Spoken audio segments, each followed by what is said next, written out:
ፋስቲንግ ሙሐመድ እየጾመ በነበረበት ሰዓት ሴቶችን ይስማል፣ በእጆቹም ይነካካል። ያው እንትን ይላል ማለት ነው፣ ያሻሻል። ምን እያደረገ እየጾመ አመጣ ማለት ነው። እናትን ልብዳለ የቅንጥራ አንተ እንኳን ስንት ሸኔ ሸርሙጣ በየቡና ቤቱ ተገላብጦ አንተ አይደል? አይ ሐዲሱ ሚለውን ኢሳይሰል 1403 ኤ ላይ ነው። አብዛኞቻችሁ ደግሞ አታውቁት ይችላላችሁ። ጃቢር ሪፖርት ዛት አላስ ሜሴንጀር ሶ ኤ ውመን ጃቢር እንዳስተላለፈው የአላህ መልእክተኛ አንድ ሴት ተመለከተ። and so he came to visit to his wife ከዛ በኋላ ወደ ሚስቱ ተመለሰ። as she was tanning a leather and had sexual intercourse with her እንግዲህ ወደ ዘይነብ ነው የተመለሰው ወደ ሚስቱ። ለምን ሴት አይቶ ዘይነብ ደግሞ ምን እያደረገች ነበር? ቆዳ እየፋቀች ነበር። ከዛ በኋላ ወዲያው ሴክስ አደረጓት ማለት ነው።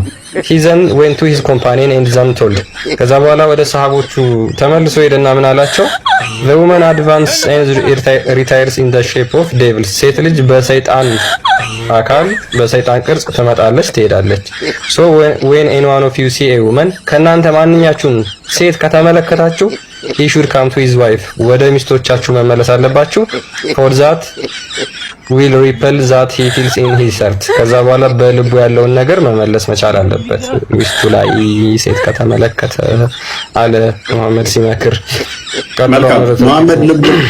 መሐመድ ምኑ ልቡ ላይ ምን ተከስቶበት ነው ሴት ሲል ዘይነብ ጋር የመጣው?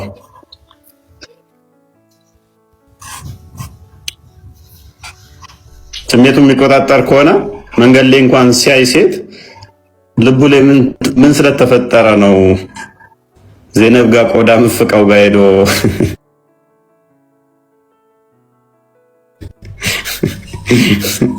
ስቧል። በዚህ ዘመን ቢኖር ኖሮ ገና አስፋልት ላይ ወጣ ሲል በቃ ሮጥ ወደ ቤት ነው የሚመለሰው።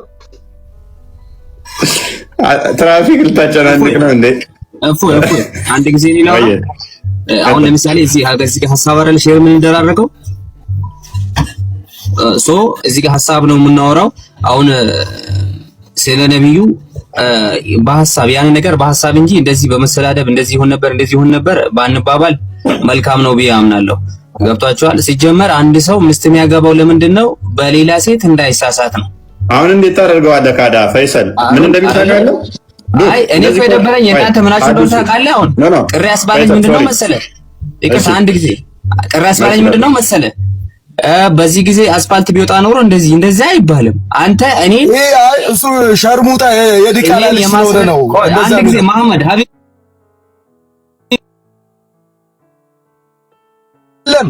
ያለ ይሄ ማለት ነው። እኔ በነቢያችን ከመጣ ማለት ነው እናትን ልብዳለ የቅንጥራ አንተ እንኳን ስንት ሸኔ ሸርሙጣ በየቡና ቤቱ ተገላብጦ አንተ አይደል እንዴ? አይ ሐዲሱ ሚለውን ፈይሰል ጭገራም አንተ በየቦታው እንትን የምትለው አንተ አይደል እንዴ? ተበዳ ይሄን ሐዲስ ምናምን አታምጣ። በቃ ሐዲስ ምናምን የሚባለው አንዴ ተረጋጋ። ቆይ አንዴ ተረጋጋ። አንተ አይደል እንዴ? ፕሊስ አንዴ ተረጋጋ። ቆይ ኧረ በእናትህ ተበዳ አንዴ ፈይሰል ይቀጥል። ፈይሰል ይኸውልህ ልቀጥል አንዴ። ያው በማለት ፈይሰል ለምን እንደዛ እንዳልን ታውቃለህ? ሶሪ ለምን እንደዛ እንዳልን ታውቃለህ? ሐዲሱ እንደዚህ ይላል ዶመን አድቫንስስ እንደ ሪታይስ እንደ ሼፕ አይ ሳይሆን ማለት ነው። አሁን ይኸውልህ ያንን ሐሳብ አይዲያውን ፖላይትሊ ማስረዳት ነው። ገብቷል? እኔ እንዲቀበል ከፈለክ ያንን ፈይሰል ይኸውልህ ሐዲሱ እንደዚህ ይላል the woman advances and retraces in the shape of devil ሴት በሰይጣን ቅርጽ ትመጣለች ትሄዳለች አለ። በደንብ አስተውል። ሰው አለ when one of you sees a woman he should come to his wife ከናንተ ውስጥ አንዳችሁ ሴት ካየ ወደ ሚስቱ ቶሎ መምጣት አለበት አለ። for that will repeal what he feels in his heart በጣም ለክርስቲና ክብር ያለኝ ሰው ነው። ለክርስቲያን ወንድሞች በጣም ክብር። አንተ ግን እናትን ልብድ ልሳኑ ላይ ቆንኩበት ሊያብድ ነው ልጁ ዛሬ። እኔ ለክርስቲያን ክብር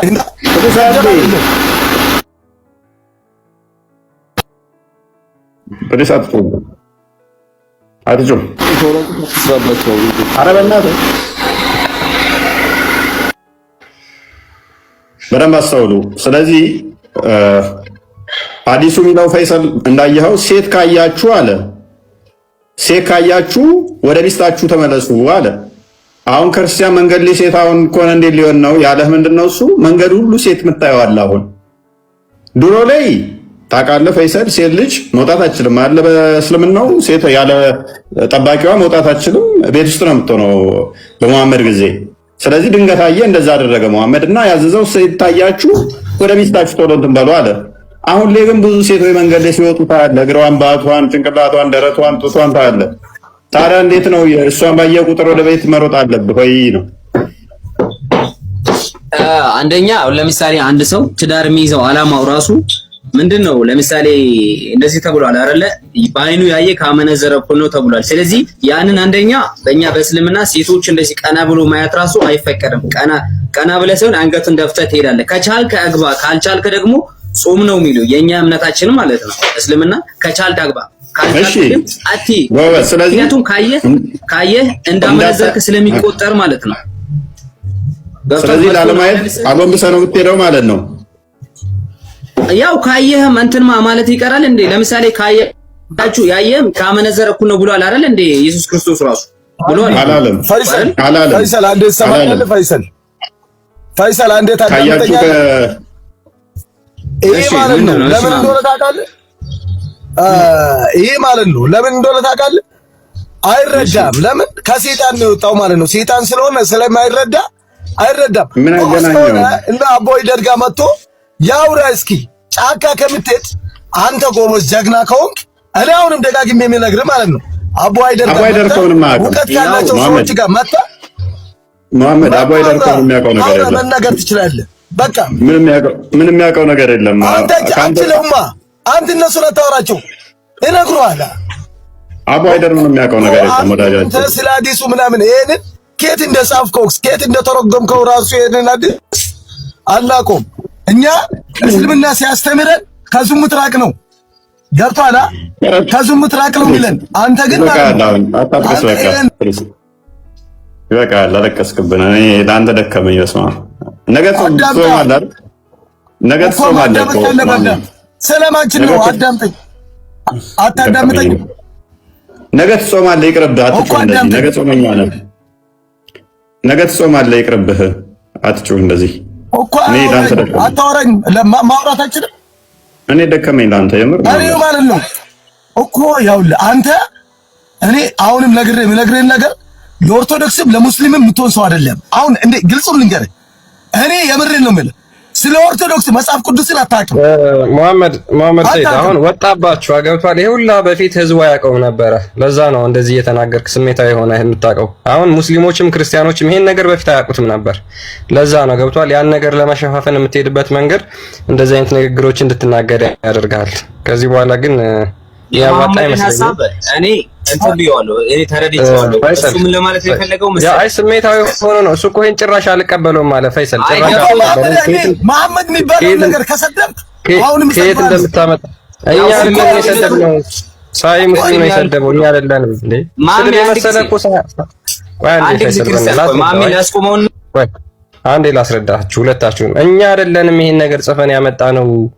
ይሄ ከዛሬ 1000 1200 1300 ዓመት በፊት ተጽፎ የመጣ ስለ መሐመድ የተነገረ ነው። ምን እናርግኛ? ለምን ታነባላችሁ ነው እንዴ? እሺ ሶፍትዌር ዴቨሎፐር ታውቃለህ አይደለ? ለምሳሌ ሶፍትዌር ዴቨሎፐር ታውቃለህ? አታውቅም? ሶፍትዌር ዴቨሎፐር ምን አገናኘው ከዚህ ጋር ፈይሰል? ደግሞ ኦፍ ኮርስ አሁን እኮ ላስረዳ ነው። አሁን ለምሳሌ ቁርአንን ለምሳሌ አጣመህ ለመጻፍ ከፈለክ አሁን አንተ የራስ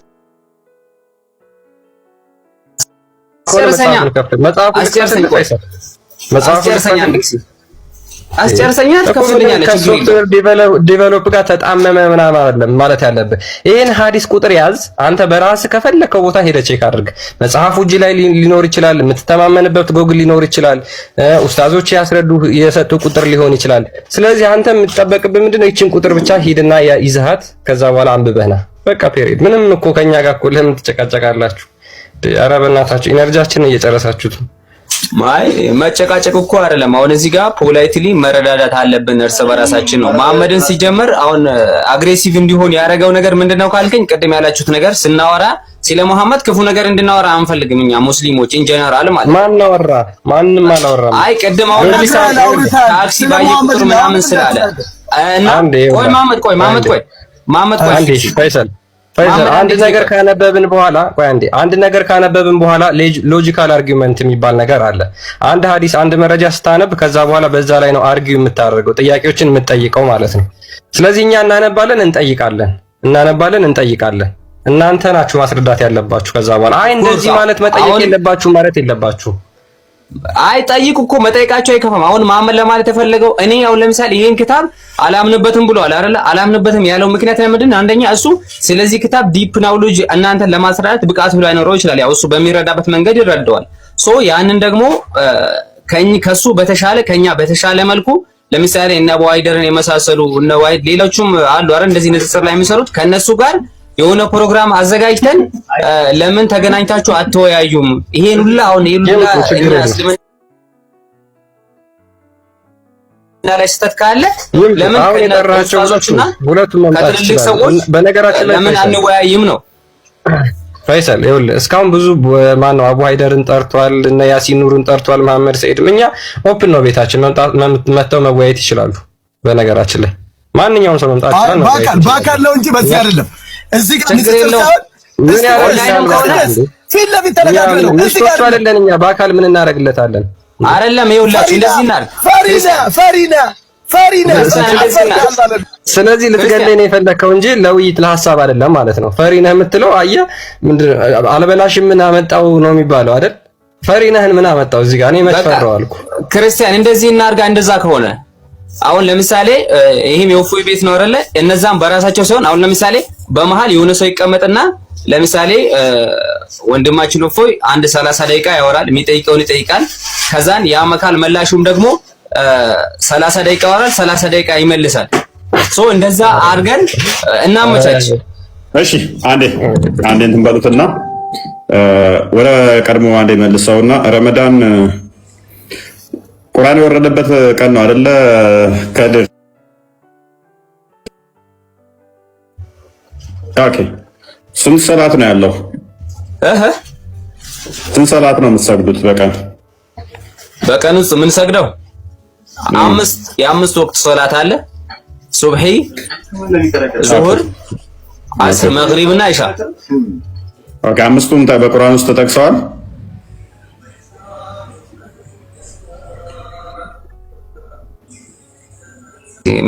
ያዘብኝ መሰለኝ። ምን አልከኝ? አምስቱም በቁርአን ውስጥ ተጠቅሰዋል። አምስቱ ለምሳሌ በቁርአን ስፔሲፊክ ቦታውን ባላውቀውም እንኳን ግን እንትን ተብሏል። አሁን ለምሳሌ ቁርአን ከእስልምና መሰረቶቹ አንዱ ሰላት ነው። እሺ ሰላት፣ ዘካ ማውጣት፣ ሐጅ ማድረግ፣ መጽዋት መስጠት ማለት ነው። ዘካ የሚባለው ያ ነው፣ መጽዋት መስጠት። አይ ኖ እኔ ሰላት ላይ እና ሰላት ላይ 5 ጊዜ ከነዛ ውስጥ ከምሰሶቹ ውስጥ አንዱ ነው ሰላት ከእስልምና መሰረቶች ውስጥ። ስለዚህ በቁርአን ተጠቅሷል አይደል? ኦፍ ኮርስ። ኦኬ። ሰላትን መሐመድ መቼ ነው የተቀበለው?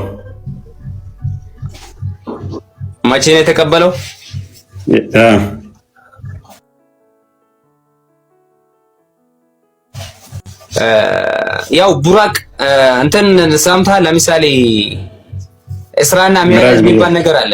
እስራና ሚራጅ የሚባል ነገር አለ። ሰምተህ ታውቃለህ ስለሱ?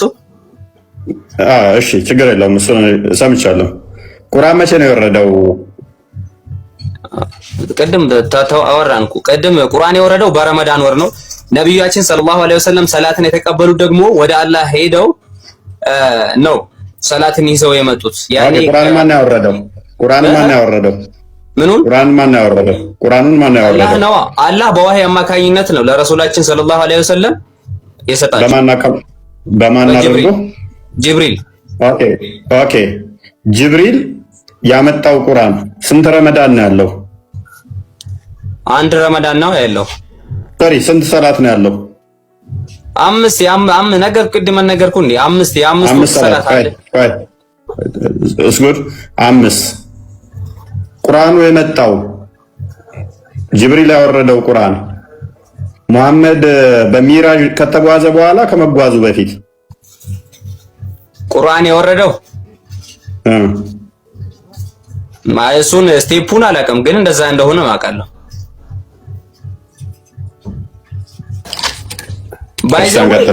ባይዘዌ ማለት ነው። እዚህ ጋር እኔ ሳወራ አንድ ጊዜ ብቻ እና እኔ እዚህ ጋር ሳወራ እኔ እውቀት ላይኖረኝ ይችላል፣ ግን የኔ እውቀት የለኝም ማለት ደግሞ እስልምና ችግር አለበት ማለት እንዳልሆነ ሌሎች እንዲረዱ እፈልጋለሁ። አይ ችግር ነው። ይሄንኛው የምታውቀው ቀጥታ እስልምናን እንዴት እንደምቀርበው ላሳየ ነበረ። ይሄን ቶፒክ ብታውቀው። እንደሚታወቀው ረመዳንና የአብይ ጾም ገብቷል። ረመዳን በሙስሊሞች ይከበራል ወይም ደግሞ ይጾማል። የአብይ ጾም ደግሞ በክርስቲያኖች የሚጾም ነው እና ሁለት ነገር ልስጣችሁ በዚህ ላይ። ክርስቲያኖች ቅዱስ ጳውሎስን ትመስሉታላችሁ ወይ? ሙስሊሞች ደግሞ ነብያችሁን ትመስሉታላችሁ ወይ? የትኛው ነው እስቲ ከሁለቱ በትክክል ወደ ፈጣሪ የሚያስጠጋችሁ? የትኛው ሱና ነው የሚማርካችሁ? አድማጮች ሙሐመድ እንደዚህ ይላል፣ ማለትም እንደዚህ ያደርጋል። ጀሚዓ ተርሚዚ 729 ላይ ናዌትር አይሻ እንደተረከችው the messenger of Allah would kiss and fondle while with fasting ሙሐመድ እየጾመ በነበረበት ሰዓት ሴቶችን ይስማል፣ በእጆቹም ይነካካል። ያው እንትን ይላል ማለት ነው፣ ያሻሻል። ምን እያደረገ? እየጾመ። ሐዋርያው ቅዱስ ጳውሎስ ደግሞ ስለ ጾም ከሴቶች ጋር እንዲህ ይላል። አንደኛ ቆሮንቶስ ምዕራፍ 7 ቁጥር 5 ላይ ለጸሎት ትተጉ ዘንድ ተስማምታችሁ ለጊዜው ካልሆነ በቀር እርስ በርሳችሁ አትከላከሉ፣ ራሳችሁን ስላለመግዛት ሰይጣን እንዳይፈትናችሁ ደግሞ አብራችሁ ሁኑ ይላል። ለጸሎት ተስማምታችሁ ለጊዜው ካልሆነ በቀር የተወሰነ ጊዜ አለ። በዛ ወራት ውስጥ ተስማምታችሁ ለየብቻ ሁኑ፣ ሰይጣን እንዳይፈትናችሁ ደግሞ በዛው ተለያይታችሁ እንዳቀሩ አብራችሁ ሁኑ ይላል ቅዱስ ጳውሎስ። የማንኛውን ሱና ትከተላላችሁ? ቅዱስ ጳውሎስ በጸሎት ሰዓት፣ በጾም ሰዓት ተነጋግራችሁ አልጋ ለዩ ይላል። ሙሐመድ ደግሞ በጾም ሰዓት ላይ እየጾመ ቀኑንም ማታ እንትን ይላል። ቀን እንኳን ኪስ ያደርጋል። እንደገና ደግሞ በእጆቹም እንትን ነካካኝ ደባብሰኝ የምትለው ዘፈን ትዝ ያስብላችኋል ማለት ነው። ኤኒዌይስ አይሻ እዚህ ላይ ስትናገር ሙሐመድ በጣም ስሜቱን ይቆጣጠራል ምናምን ነገር አለች። እንግዲህ እሷን እንደ በገና እያስጨዋት እንደ ክራር እየደረደራት በእጆቹ ማለት ነው፣ እንደ ኪቦርድ እየነካካት፣ እሱ ግን ስሜቱን ይቆጣጠራል። ምን ማለት ነው? እያሰቃያት እኮ ነው። በጾም ወጥ መከራዋን እያበላት ነው። ማታ እስከሚደርስ ቀን እያሰቃየ ጤናማ አይደለም ይሄ ወገን። ይሄን እንዴት ትከተላላችሁ? ሱና ነው ብላችሁ ትከተሉታላችሁ? ይሄንን ትከተላላችሁ ወገኖች? ይሄ ሱና ነው። ቅዱስ ጳውሎስ ግን ምን አለ? ተነጋግራችሁ በጾም ሰዓት ላይ ለዩ፣ እንደዚህ አይነት ነገር ራቁ፣ ሰይጣን እንዳይፈትናችሁ ግን ምን አድርጉ አለ? እስከ መጨረሻ ታደርጉት። ላይቭ ላይ ነን አሁን ነው